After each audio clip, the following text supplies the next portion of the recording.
Buenas tardes, hermanos. Qué bueno poder estar nuevamente juntos este domingo.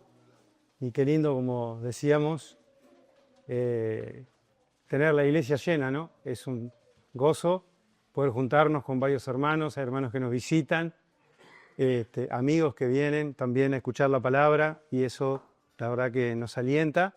El salón está quedando chico y nos alienta también a seguir adelante con el tema de la construcción del nuevo salón, ¿no? De la iglesia ahí principal. Así que el Señor pueda seguir bendiciéndonos. Pero vamos a abrir la palabra en esta tarde para reflexionar nuevamente en la segunda epístola del apóstol Pablo a los Corintios. Segunda epístola de Pablo a los Corintios, capítulo 2. Y vamos a meditar hoy desde el versículo 5 hasta el versículo 11. El domingo anterior, cuando estuvimos meditando también sobre este capítulo 1 de Segunda Corintios, estuvimos pensando en el Dios de la misericordia y de la consolación, y cómo Dios viene a nosotros en los momentos difíciles para acompañarnos, para estar con nosotros, para fortalecernos. Hoy vamos a seguir pensando en este capítulo, donde el apóstol Pablo, como dicen algunos, es una de las epístolas más personales del apóstol, donde realmente se lo ve mostrando, abriendo su corazón a la iglesia de Corinto, iglesia que él amaba y que en algún momento le tuvo que escribir alguna carta un poco dura para mostrarle algunas cosas que los hermanos estaban haciendo mal, pero qué bueno que Pablo les vuelve a escribir esta segunda epístola, y con ese corazón de pastor que también tiene Pablo, sufre por aquellos que no estaban haciendo la voluntad de Dios. Y bueno, en este capítulo 1, Pablo habla sobre esto que veníamos pensando la vez pasada, sobre la realidad del sufrimiento en la vida cristiana, la realidad del sufrimiento del cristiano. En realidad es parte de la vida del hombre, ¿no? La Biblia, gracias a Dios, nos da propósito y nos da respuesta a esas grandes preguntas existenciales que el ser humano tiene, entre otras, ¿por qué el justo sufre? ¿No? Habíamos la otra vez mencionado acerca de esta pregunta, ¿no? Pero qué bueno que cuando nosotros venimos al Evangelio, venimos a Cristo, podemos entender que todas las cosas que nos pasan tienen un propósito en el plan de Dios. Y Dios también es ese gran maestro que es capaz de transformar las circunstancias de nuestra vida para bendición nuestra y de otros, a pesar de las dificultades que podemos estar pasando. Así que vamos a leer capítulo 1 de 2 Corintios, del versículo 3 al 11, y vamos a detenernos a partir ahí del versículo 5. Vamos a reflexionar en esta tarde. Bendito sea el Dios y Padre de nuestro Señor Jesucristo, Padre de misericordias y Dios de toda consolación, el cual nos consuela en todas nuestras tribulaciones, para que nosotros podamos consolar a los que están en cualquier tribulación, por medio de la consolación con que nosotros mismos somos consolados por Dios. Porque de la manera que abundan en nosotros los padecimientos de Cristo, así abunda también por medio de Cristo nuestra consolación. Ahora bien, si somos atribulados, es para vuestra consolación y salvación. O si somos consolados, es para vuestra consolación y salvación, la cual se va efectuando al soportar los mismos padecimientos que nosotros también padecemos. Y nuestra esperanza respecto de vosotros es firme, pues sabemos que así como sois compañeros en los sufrimientos, también lo sois en la consolación. Porque, hermanos, no queremos que ignoréis acerca de nuestra tribulación que nos sobrevino en Asia, pues fuimos abrumados sobremanera por encima de nuestras fuerzas, de tal modo que aún perdimos la esperanza de conservar la vida. Pero hemos tenido en nosotros mismos sentencia de muerte, para que no estuviésemos confiados en nosotros mismos, sino en Dios que resucita a los muertos, el cual nos libró y nos libra, y en quien esperamos que aún nos librará de tan gran muerte, cooperando también vosotros a favor nuestro con la oración, para que por muchas personas sean dadas gracias a favor nuestro por el don concedido a nosotros por medio de muchos. El apóstol Pablo está hablando aquí de el tema de la aflicción, de los padecimientos que él había pasado y que también los cristianos de Corinto habían pasado, pero también, como veíamos la vez pasada, de la consolación, este tema tan hermoso. Habíamos pensado que la palabra consolar es esa misma palabra que se utiliza acá, que el Señor lo utiliza para el Espíritu Santo. Es ese que viene a nuestro lado, a estar a nuestro lado en el momento de la aflicción y de los padecimientos. Y así es nuestro Dios y nuestro Padre, ¿verdad?, que viene a nosotros para fortalecernos y consolarnos, y de esa manera, como el apóstol mismo lo dice, y lo veíamos, podamos ser también de consolación para otros hermanos que están pasando por dificultades. Quería en este pasaje, en esta tarde, pensar en 3 puntos para compartir con ustedes. El primer punto que aprendemos acá es la identificación. La identificación es una doctrina que aparece en la Biblia, muy importante, y es maravilloso pensar, y quería traerla en esta tarde a nosotros, para recordar esta verdad bíblica que Dios nos revela de que a los cristianos nos identificamos plenamente con Cristo. Es una enseñanza que está en la Biblia y que nos muestra esta realidad. Tenemos el privilegio de identificarnos plenamente con el Señor Jesús en todos los aspectos. Y el primer aspecto en el cual la Biblia nos enseña que nos identificamos plenamente con Cristo tiene que ver con la salvación de nuestra alma.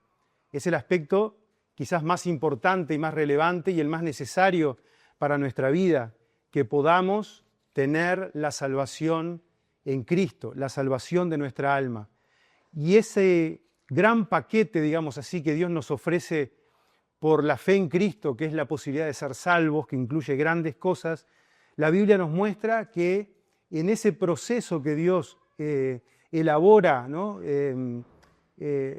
a través de la obra de Cristo allí en la cruz a favor nuestro, nos dice la Biblia que cuando una persona cree en el Señor Jesucristo, se identifica de tal manera con su muerte y con su resurrección, que es como si cada uno de nosotros que hemos creído hayamos muerto y resucitado con el Señor Jesucristo. Es tremendo eso.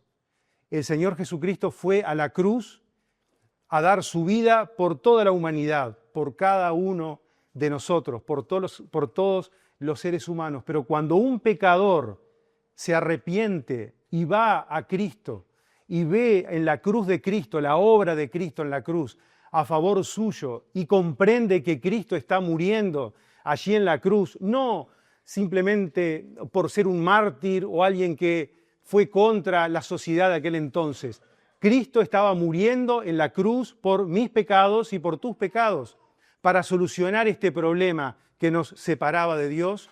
Dice la Biblia que cuando el pecador se arrepiente y recibe a Cristo, acepta a Cristo, pone su fe en Cristo como Salvador y comprende que esa obra de Cristo en la cruz, su muerte y su resurrección poderosa al tercer día está hecha exclusivamente para mi beneficio y tu beneficio, cada uno de nosotros, entonces místicamente o misteriosamente ocurre algo que dice que Dios nos identifica con Cristo de tal manera que nosotros morimos con Cristo y resucitamos también con Él.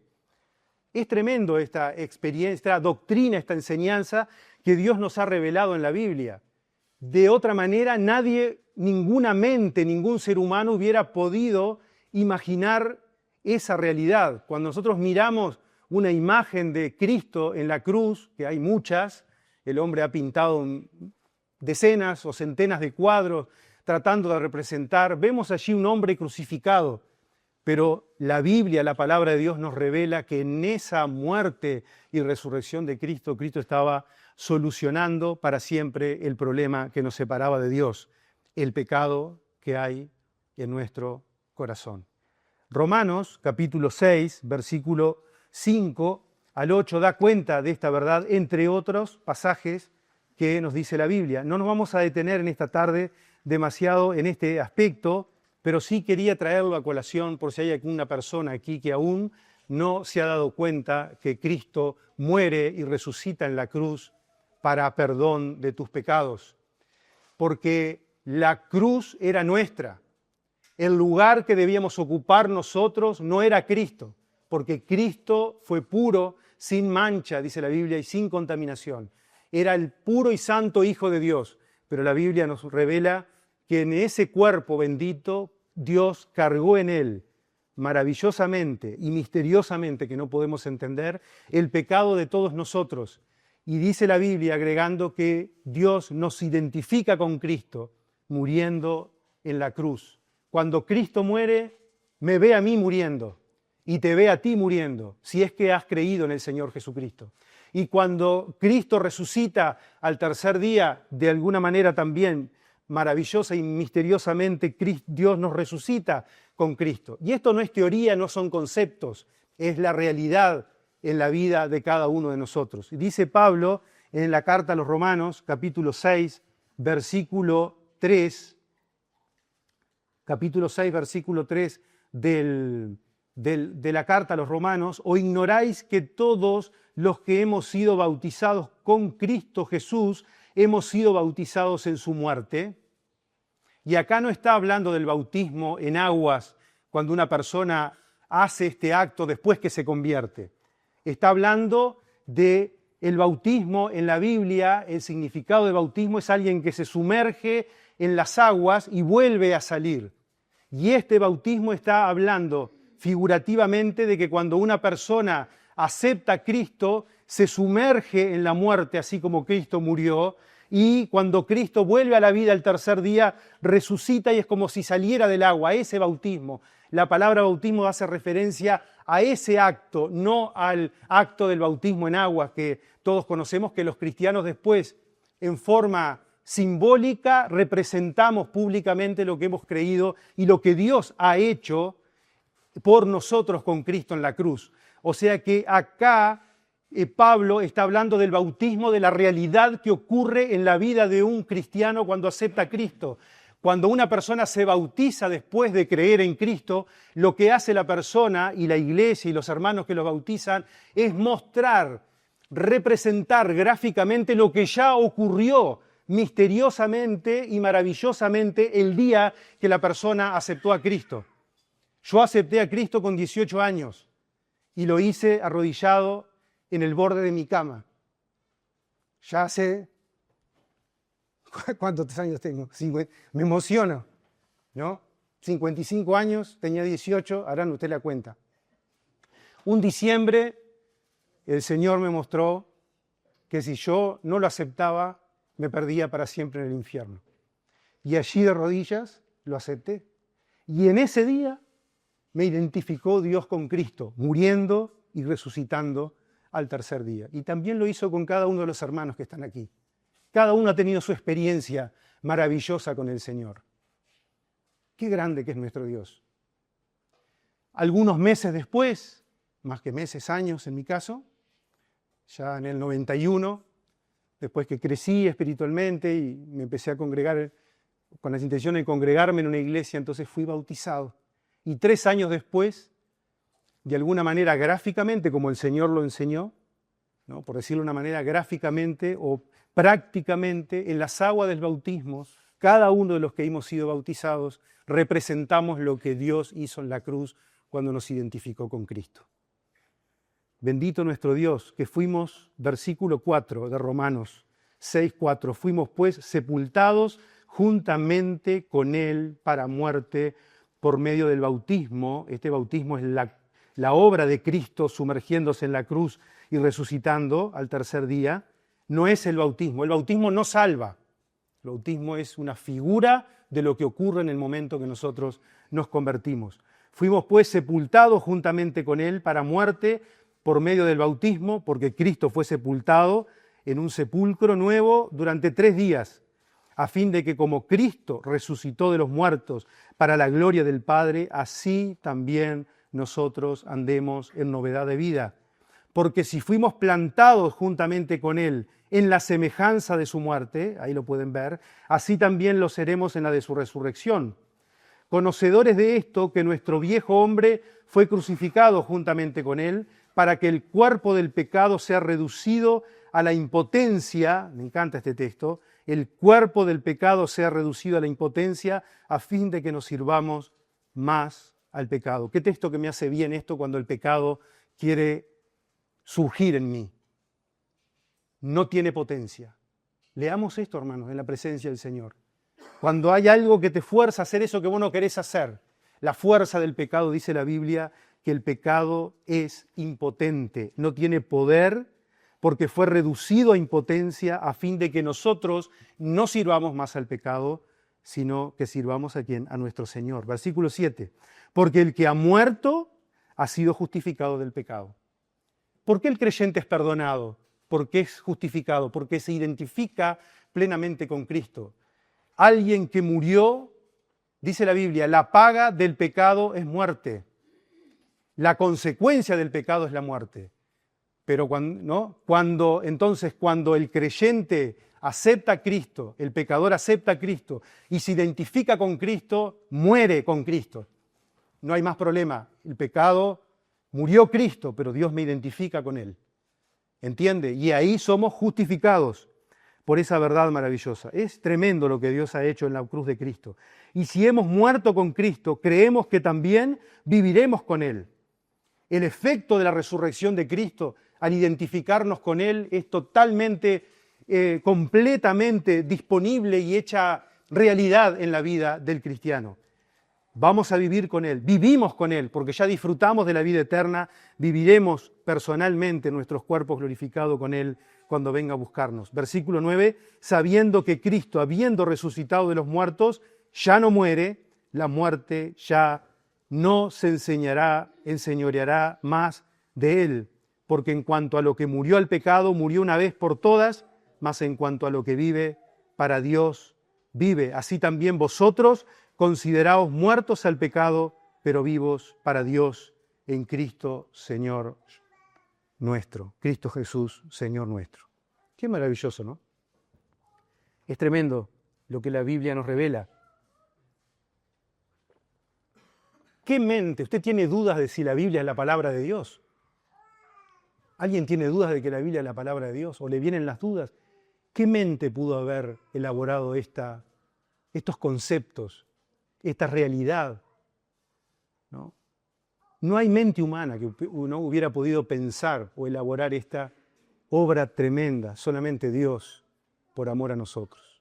Porque de tal manera nos amó que nos dio a su Hijo unigénito, para que todo aquel que en Él crea no se pierda, mas tenga vida eterna. El creyente se identifica plenamente con Cristo para salvación, pero en este capítulo, volviendo a la epístola de Pablo, la 2 Corintios, también aprendemos en la Biblia de que el creyente también se identifica plenamente con los sufrimientos de Cristo. Entonces acá viene lo interesante, porque lo que aprendemos acá es que la identificación del cristiano con Cristo es total. No solamente participamos, ¿no?, de ese acto de la muerte y de la resurrección que nos trae salvación, sino que, como dice la Biblia, también tenemos el privilegio, hermanos, de participar de los padecimientos de Cristo mientras andamos aquí en la vida. Entonces eso da sentido al sufrimiento del creyente. Eso da sentido a la vida, propósito. Y esto es maravilloso, ¿no? El cristiano tiene una relación de vida con Cristo.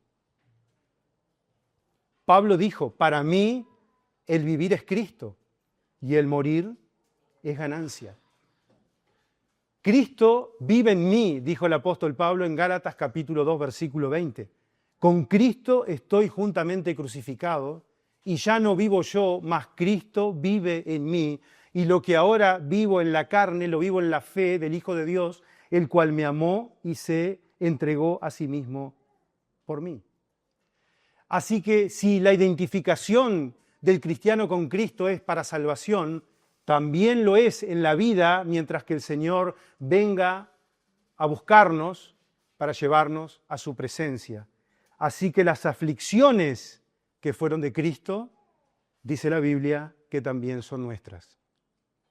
Y tenemos el privilegio de participar de esas aflicciones cuando el creyente vive la vida de Cristo. A veces podemos elegir vivir nuestra propia vida y a veces sufrimos las consecuencias de nuestras propias malas decisiones. Eso es otra cosa.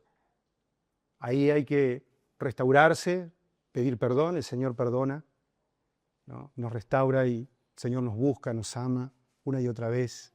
Como veíamos en Isaías, Dios está ahí, ¿no? Tratando de traernos siempre. Es el Padre amoroso que nos espera. Pero cuando el creyente vive la vida de Cristo, esta realidad de la aflicción se hace carne en la vida de cada uno de nosotros, ¿no? Y esas aflicciones que fueron del Señor también son nuestras. Así que por eso el primer punto era la identificación.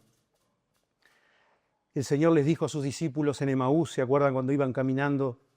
¿No era necesario que el Cristo padeciera estas cosas y que entrara en su gloria? Padecimientos. Y les dijo, así está escrito, y así fue necesario que el Cristo padeciese y resucitase de los muertos al tercer día. Padecimientos, sufrimientos. La identificación del creyente, entonces, nos conduce a tener una experiencia no igual a la del Señor, pero sí semejante. Y eso es lo que Pablo está, entre otras cosas, mostrándonos acá en la Epístola a los Corintios. Dice en Romanos capítulo 8, versículo 17, y si hijos, escuche esto, y si hijos, también herederos, herederos de Dios y coherederos con Cristo, si es que padecemos juntamente con Él, para que juntamente con Él seamos glorificados. Romanos 8, Colosenses 1:24.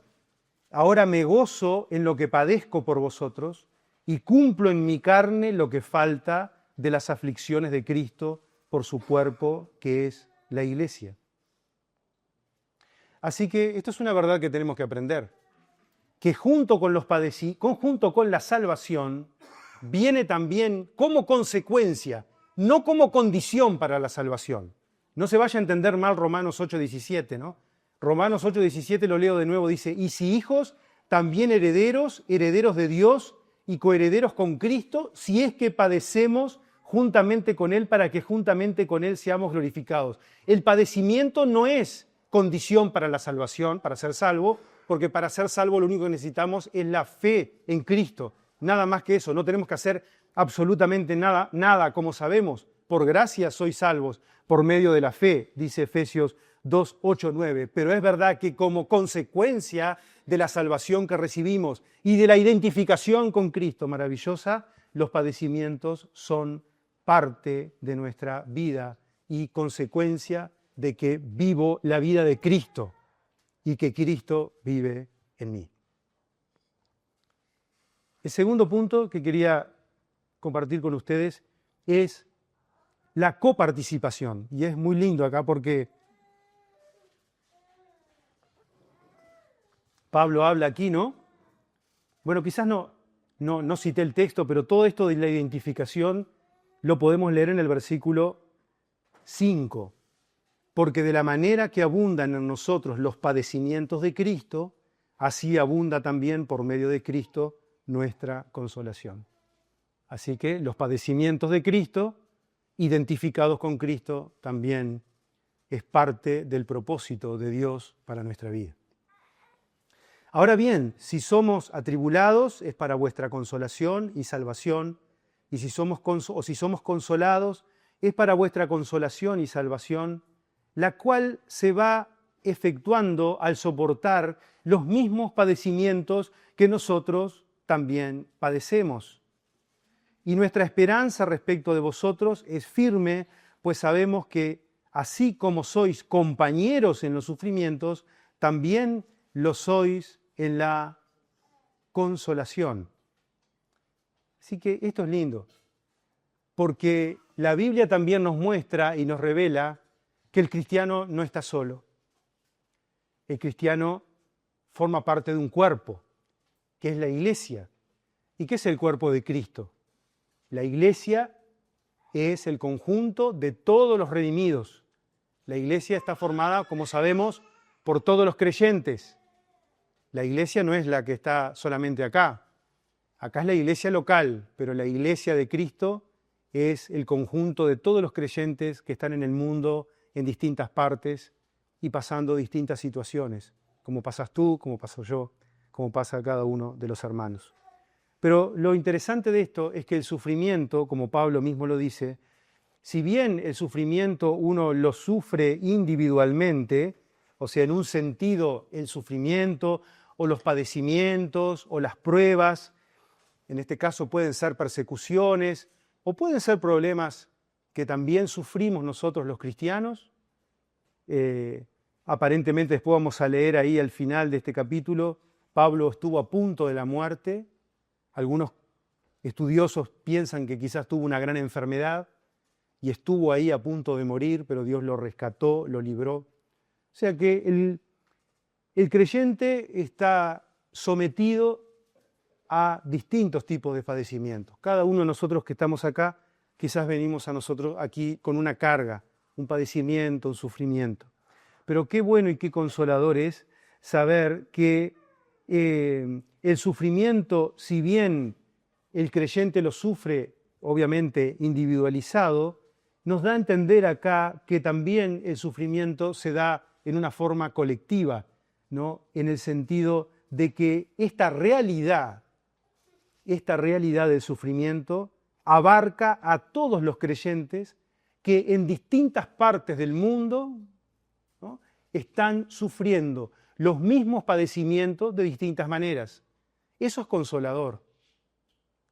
Alguien está sufriendo acá una pérdida, alguien está sufriendo acá un problema quizás económico, alguien está sufriendo una enfermedad, alguien está sufriendo una tribulación, un padecimiento, algo que nos aqueja y que tiene que ver con la vida de Cristo, con la vida cristiana. Sepa, hermanos, que usted no está solo. Somos parte de un cuerpo, el cuerpo de Cristo, y estos padecimientos se van dando en todos los creyentes en distintas partes del mundo, ¿no? Eso es lo maravilloso. Es el privilegio de los creyentes, ¿no?, que abarca a todos los creyentes que están pasando de distintas formas de padecimientos. Dice Pablo en Filipenses, capítulo 1, versículo 29, porque a vosotros os es concedido a causa de Cristo, no solo que creáis en Él, sino también que padezcáis por Él. Así que eso es lo maravilloso, ¿no? Y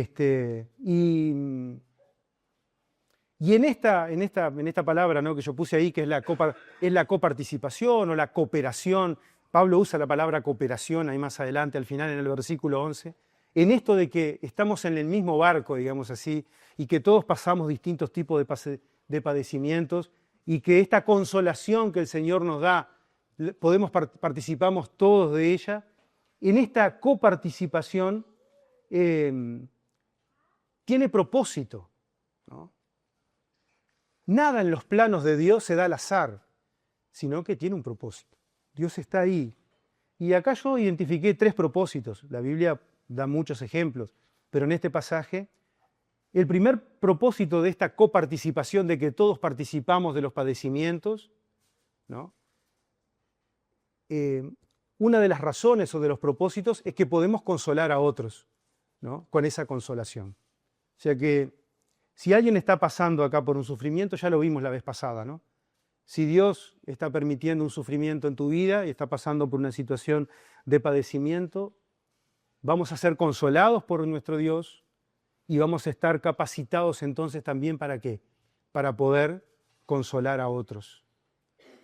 Y en eso la iglesia local juega un papel fundamental, ¿no? Que podemos ayudarnos mutuamente, consolarnos, estar al lado. El consolar es eso, es estar al lado. No es ni siquiera a veces hablar, es estar presente, como el Paracletos, el Espíritu Santo, que viene a nuestro lado a sentarse y a estar con nosotros. Ese es el Dios que viene a nuestro auxilio en la tribulación, nuestro pronto auxilio en la tribulación, como dice ese Salmo 46. Así que el padecimiento nos permite consolar a otros.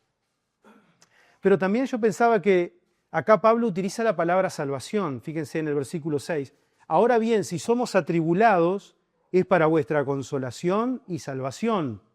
O si somos consolados, es para vuestra consolación y salvación, la cual se va efectuando al soportar los mismos padecimientos que nosotros también padecemos. Ahora, qué bueno saber que cuando los padecimientos también pueden ayudar a la salvación de otra persona. Pablo acá le estaba hablando a los corintios que eran creyentes. Esta palabra salvación acá tiene algo que ver con otro aspecto de la salvación, que es la santificación. La salvación es una palabra muy amplia en la Biblia. No solamente hace referencia a la salvación del alma, que es cuando aceptamos a Cristo como Salvador y somos salvos, pero también después la vida, Dios nos dice que la vida cristiana obediente y caminando con Cristo nos salva, nos trae salvación ¿de qué? Del poder del pecado, ¿no? De la presencia, de vivir una vida pecaminosa. Ahí la Biblia usa una palabra que es la palabra santificación. Pero aún yo pensaba que podíamos utilizar esto pensando en la salvación de otros. ¿Cuántas personas se han salvado a raíz del padecimiento de un cristiano? Hay ejemplos, ¿no? Cristianos que han sufrido y a raíz de ese sufrimiento hay personas que han visto ese sufrimiento y se han convertido. A veces años después, ¿no? Obras de misioneros, pero obras de hermanos como nosotros, entre nosotros. ¿Cuántas veces a raíz del padecimiento de un creyente hay personas que Dios utiliza eso para abrirles el corazón y darse cuenta de las realidades eternas y poder entonces recibir a Cristo, ¿no? El ejemplo es Cristo. Isaías 53:11. Verá el fruto de la aflicción de su alma y quedará satisfecha. Por su conocimiento justificará a mi siervo justo a muchos y llevará las iniquidades de ellos. El fruto del padecimiento y de la aflicción de Cristo somos nosotros. Así que, identificados con Cristo, no es de extrañar que si padecemos, otras personas puedan conocer a Cristo a causa de los padecimientos. Dios va a utilizar esto para su gloria con lo que tú estás pasando, hermano. Pero también puede redundar, como acá en este contexto lo estamos viendo, en la santificación de otros creyentes. Cuando un creyente sufre, y a mí eso me ha pasado en mi vida, ¿cuántas veces uno ha mirado el sufrimiento de otros hermanos que son súper fieles, que siguen firmes en el Señor y que están sufriendo? Y uno lo lleva a reflexionar y decir, pero, ¿y yo preocupándome de estas bobadas o viviendo esta vida miserable? Cuando hay hermanos que de repente, yo qué sé, están siendo perseguidos en otros países, como oramos por ellos los miércoles. Gente que se reúne a cantar, como sabemos en otros países, y lo hacen gesticulando en silencio porque no pueden hacer ruido. Y quizás metidos en catacumbas. Todavía pasa eso. No es que pasó en la época de Pablo, todavía pasa. Y así en la vida sencilla también. A mí me pasó de mirar los sufrimientos de hermanos conocidos y de reflexionar y decir, vale la pena vivir la vida cristiana, ¿no? O sea que el padecimiento es para consolación y para salvación, en el sentido de la santificación. Pablo, si ustedes miran ahí en el capítulo 2, ya que estamos ahí, en el versículo 4, ahí de 2 Corintios 2:4, miren lo que Pablo les dice acá a los corintios, porque por la mucha tribulación y angustia del corazón os escribí con muchas lágrimas, no para que fueseis contristados, sino para que conocieseis el amor tan grande que os tengo. Pablo les habla acá a los corintios, de que realmente él los amaba y sufría por lo que ellos estaban haciendo. Pero no dejaban de amarlos, no dejaba de escribirles, no dejaba de estar con ellos. Y la segunda Corintios es esta epístola que es muy personal de Pablo, donde Pablo habla de su corazón, y después vamos a ver quizás algunos versículos, otros capítulos, donde realmente este Pablo hasta se muestra vulnerable, ¿no? Como de alguna manera aquí al final de este capítulo también lo muestra. Entonces, hermanos, si usted tiene a alguien en su vida que capaz no está haciendo la voluntad de Dios o no está... Pablo amaba a los corintios, no se apartaba de ellos, sufría, se angustiaba con la esperanza de que ellos fueran santificados por ese sufrimiento. Que también pueda hacer eso en mi vida y en tu vida, ¿no? Cuánto me angustio, dice, ¿no? Para que conocieseis el amor tan grande que os tengo. El amor tan grande que os tengo. Y el amor no es un sentimiento, el amor es acción. El amor no se conoce si no se acciona, si yo no muestro cosas.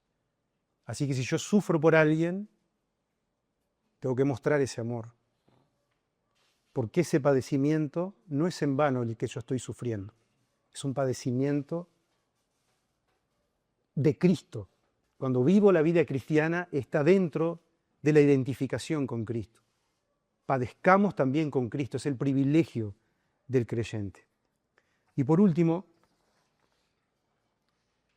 esta cooperación también, versículo 11, tiene que ver con, el versículo 11 dice también, ¿no?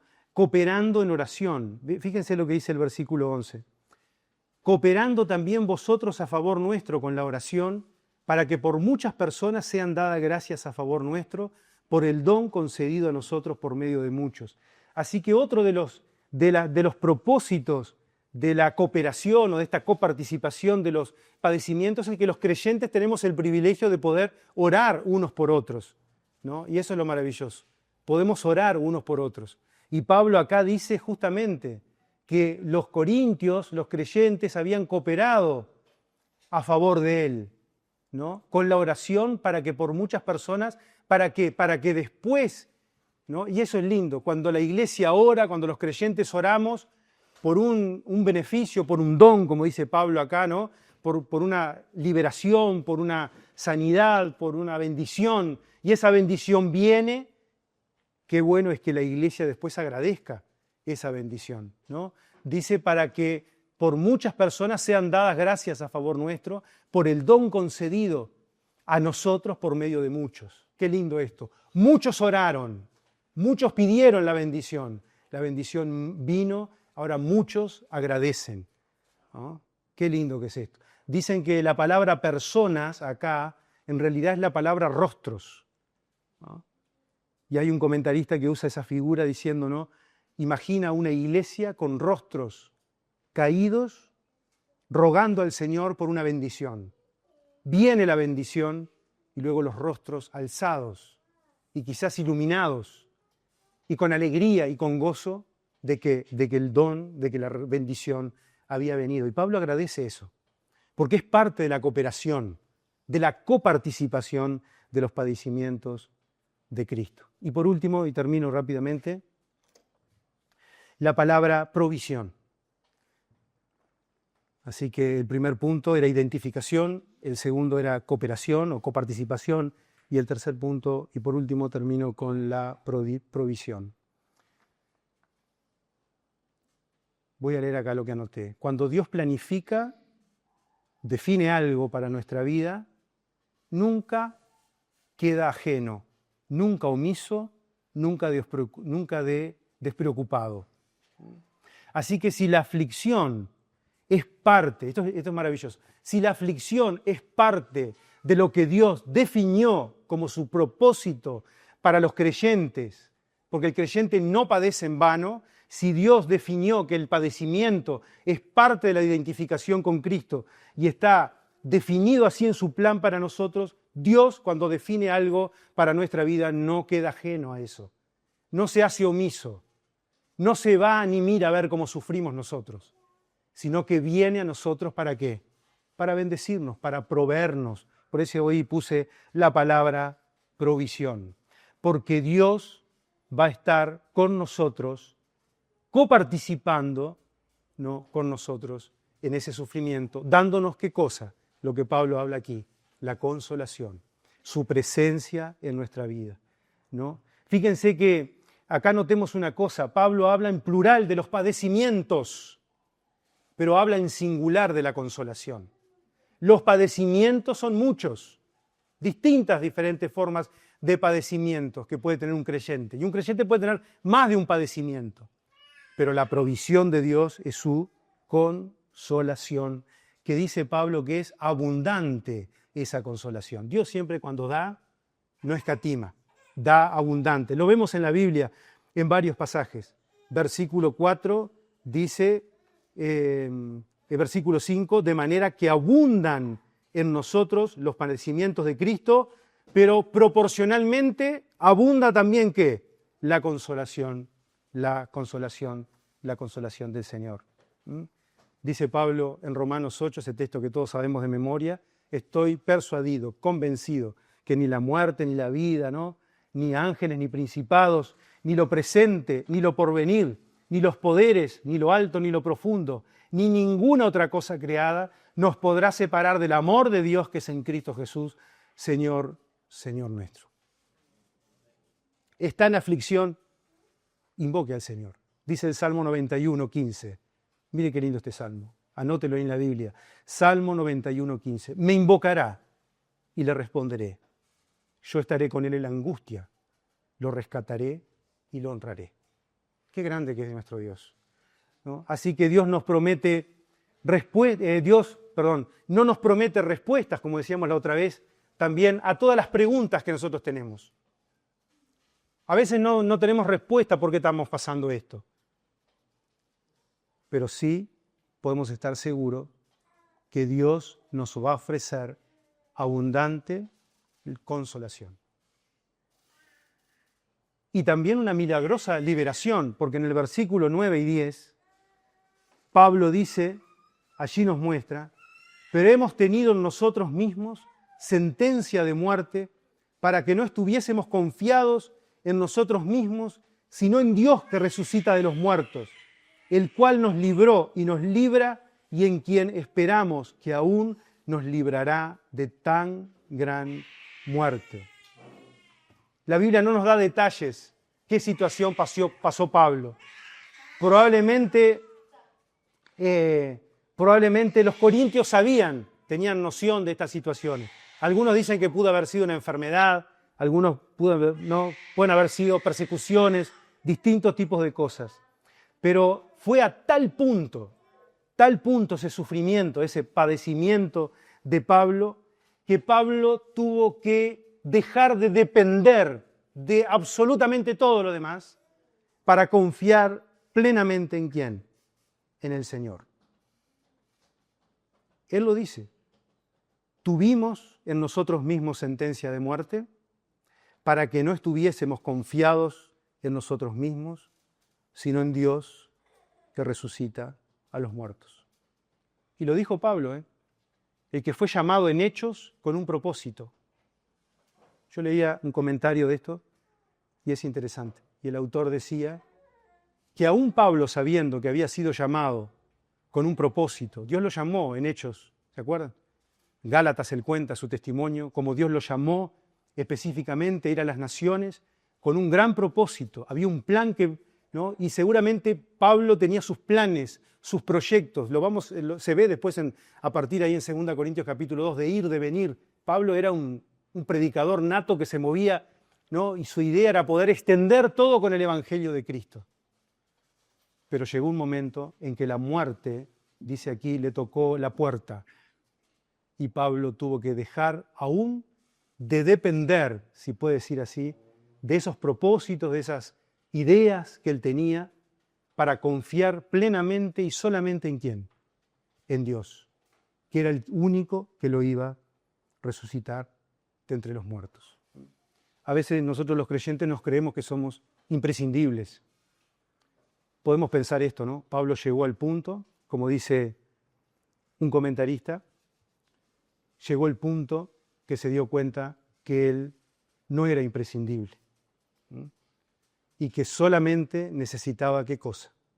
Confiar en quién, en Dios, porque tuvo una sentencia de muerte, ¿no? Cuando Dios lleva a ese punto en el cual lo único que podemos depender, ¿de quién es?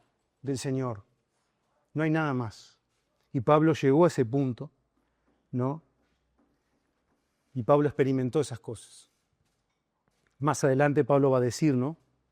Esa famosa frase que todos sabemos que el Señor le dijo: bástate mi gracia, porque mi poder se perfecciona en la debilidad. Entonces, en la aflicción, con esto termino, en la aflicción, y acá está como que el corolario final de todo esto de los padecimientos, en la aflicción conocemos los tremendos recursos de Dios y aprendemos a confiar plenamente en Dios. No vamos a hablar más de esto, pero podemos ir al libro de Job y tener una historia que nos ilustra esa realidad. Cuando ya no podemos confiar en nada más que ponernos plenamente en las manos de nuestro Señor, ¿no? Que el Señor bendiga su palabra. Vamos a orar. Padre, gracias te damos por tu palabra tan preciosa. Gracias por esta realidad que hemos aprendido y que tú has revelado en la Biblia, que nos identificamos plenamente con Cristo para salvación, pero también para este privilegio de que todos los padecimientos y sufrimientos que tenemos en la tierra, Padre, tienen este propósito, pueden ser de bendición para otros, y ayúdanos a verlos de esa manera. Yo no sé los sufrimientos que están pasando los hermanos aquí o los que están escuchando el mensaje. Cada uno tiene sus padecimientos, sus sufrimientos, por estar firmes en la vida cristiana. Ayúdanos a poder poner la visión sobre eso que estamos pasando bajo esta perspectiva, Padre, de que es parte del privilegio que tenemos de estar identificados plenamente con Cristo. Y lo más hermoso, Padre, es esta verdad, que tú eres Padre. Eso nos enseñó el Señor Jesús. Eres Dios, pero eres Padre, con todo lo que eso significa. Y eres ese Padre amoroso que viene a nuestro lado para consolarnos, para fortalecernos. No estás ajeno a nuestros padecimientos, a nuestros sufrimientos. Me invocarás y te responderé. Gracias, Padre. Bendícenos al ir a nuestros hogares, bendice nuestras vidas, nuestras familias. Ayúdanos en esta semana. Salimos al mundo, a la lucha, a mantenernos firmes en tus cosas. En el nombre precioso del Señor Jesús. Amén.